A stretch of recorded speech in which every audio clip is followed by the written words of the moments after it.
இன்றைய நாள் எல்லாத்துக்கும் இனிய நாளாக அமையட்டும். முருகன் துணை. இன்றைக்கி என்ன பார்க்க போகிறோம் அப்படின்னா, கந்தசஷ்டி கவசம். கந்தசஷ்டி கவசம் 22/10/25 அதிலிருந்து தொடங்கி 28/10/25 அந்த அன்னைக்கு முடியுதுங்க கந்தசஷ்டி கவசம். மொத்தம் 6 நாள் அப்படின்னு சொல்லுவாங்க.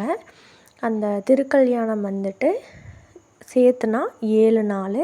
இந்த கந்தசஷ்டி கவசம் நீங்கள் படிக்கலாம். அந்த அன்றைக்கி இந்த விரதம் இருக்கிறவங்க பாலும் பழமும் சாப்பிட்டு சில பேர் விரதம் இருப்பாங்க. ஒரு வேளை மட்டும் சாப்பிட்டுட்டு கூட ஒவ்வொருத்தவங்க விரதம் இருப்பாங்க. அவங்கவுங்க வேண்டுதலை பொறுத்து விரதம் இருப்பாங்க.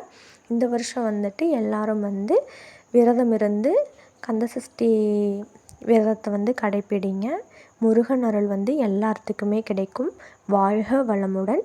நல்லதே நடக்கும்.